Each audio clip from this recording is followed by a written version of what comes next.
नमस्कार दोस्तों, good morning.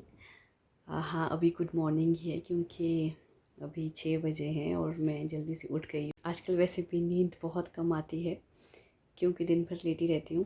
खैर छोड़िए सब कुछ।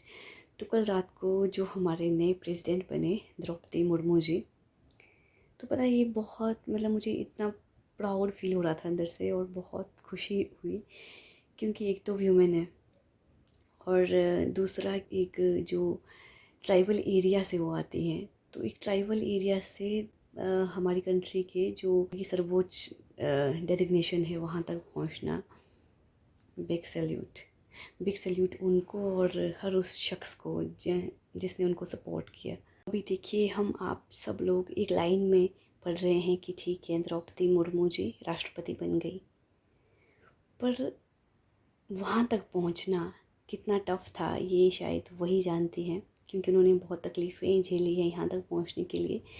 क्योंकि कल रात को मैं ही सब भी कुछ सर्च कर रही थी कि कौन है क्या है, क्योंकि मैं पहले उसमें ही ऐसी हुई थी यार कि सच में एक बिल्कुल ट्राइबल एरिया से आने वाली लेडी कहाँ पहुँच गई हैं।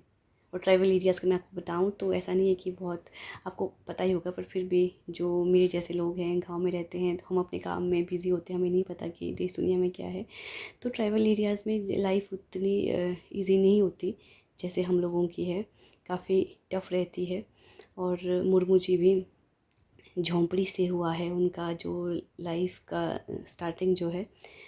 तो और आज देखिए झोंपड़ी से वो राष्ट्रपति भवन तक पहुंच गई हैं जहाँ पे 340 कमरे हैं और बहुत स्ट्रगलिंग। तो यहाँ तक पहुँचने के लिए उन्होंने जो स्ट्रगल किया है, संघर्ष किया है, तो वो एक आम आदमी हम जैसे लोगों की, तो अभी इनके नाम देखो कितनी उपलब्धियाँ हो गई हैं। जैसे दूसरी महिला राष्ट्रपति हैं क्योंकि इनसे पहले प्रतिभा सिंह पाटिल जी थी, और पहली आदिवासी राष्ट्रपति, चाहे महिला हो पुरुष हो, तो ये पहली आदिवासी राष्ट्रपति होंगी। और साथ में सबसे कम एज की राष्ट्रपति 64 इयर्स की हैं ये। 1958 में ये उड़ीसा में पैदा हुई थी और 1980 में इनकी मैरिज हुई थी। तो 1997 में इन्होंने फर्स्ट इलेक्शन जो है वो अपना फ़ाइट किया था। इनका स्ट्रगल सिर्फ यही नहीं था कि ये एक आदिवासी समाज से आती हैं, सुविधाओं की बहुत कमी है, वो तो है ही। इसके अलावा फिर बाद में भी आफ्टर मैरिज इनके लाइफ में बहुत कुछ हुआ। जैसे इनके 2 बेटों की मौत हो गई थी बहुत जल्दी, और किसी बीमारी से नहीं कि ऐसा नहीं था कोई बीमार थे, तो एट सडन 2 बेटे और उसके बाद हस्बैंड इनके। तो सोचिए कितना दुख में रही होंगी ये। तो इसी स्ट्रेस को दूर करने के लिए इन्होंने ब्रह्म कुमारी जो संस्थान है माउंट आबू में, उसको भी ज्वाइन किया था।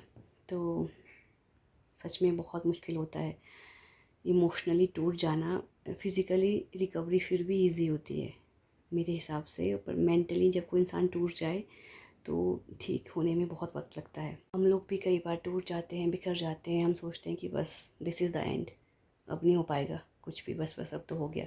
कई बार उम्र होती है, कई बार पैसे नहीं होते हैं, कई बार हम धोखा खा लेते हैं अपनी लाइफ में, कई बार हमें कोई विश्वासघात का सामना करना पड़ता है, कई बार हम फिज़िकली कुछ एक्सीडेंटली कुछ मिसहैपनिंग हो जाती है, वजह जो भी हो, हम टूट जाते हैं।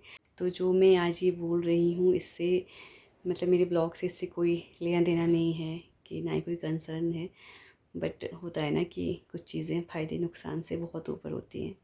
मुझे लगा कि बहुत से लोग हैं जिनको पता नहीं है कि क्या हुआ है, मेरी तरह के लोग जो अपडेटेड नहीं है उतने। क्योंकि अगर मैं अपने जो गांव में रहते हैं मेरे अपने, तो उनको पूछूं तो उनको नहीं पता है। मम्मी को बोली मम्मी ऐसा ऐसा हुआ, तो उनको होगा भी कि अच्छा क्या पता नहीं, वो अपने काम में बिज़ी है। तो उन लोगों के लिए मैंने ये ब्लॉग किया है जस्ट कि इंस्पिरेशन और मोटिवेशन के लिए, कि अगर आपके साथ भी कुछ ऐसा है तो प्लीज़ टूटे ना। आप बहुत कुछ कर सकते हैं लाइफ में, हर इंसान बहुत स्पेशल है, बस खुद पे विश्वास रखना है और टूटना नहीं है। तो once again congratulations to our new president. और सच में बहुत प्राउड हो रहा है। और दूसरा कि बीइंग अ लेडी, एक लेडी का इस तरह से, और वो भी इतने स्ट्रगलिंग पीरियड के बाद यहाँ तक पहुँचना बहुत खुशी देता है। तो मैं बहुत खुश हूँ उनके लिए और हम सब के लिए भी। और दूसरा कि वो जहाँ से आती हैं तो उन लोगों के लिए भी बहुत अच्छा करेंगी, जो लोग थोड़े से पिछड़ गए हैं हम लोगों से, उनको आगे लाएंगी, उम्मीद है मुझे। और हमें भी अपनी लाइफ में यही करना चाहिए कि ऐसा नहीं कि अकेले अकेले आगे बढ़ो, सक्सेस हो। अकेले तो जानवर भी जी लेते हैं, दूसरों को साथ लेकर चलिए। जिन लोगों को आपकी ज़रूरत है उनका हाथ मत छोड़िए। वैसे मेरा भी बहुत मन होता है कि मैं भी कुछ करूं, स्पेशली इस देश की औरतों के लिए, बच्चों के लिए और यूथ के लिए। बहुत सी प्लान्स हैं, बहुत सी चीज़ें हैं, पर फ़िलहाल मेरे पास यूट्यूब है जहाँ से मैं आप लोगों के साथ जुड़ सकती हूँ। बाकी अपना ख्याल रखिएगा, खुश रहिएगा और बारिश में आराम से चलें, नहीं तो आपको भी मेरी तरह प्लास्टर लग जाएगा। इसलिए अपना ख्याल रखें, खुद पर विश्वास रखें और आगे बढ़ते रहें। बाय बाय, टेक केयर और हैव अ गुड डे।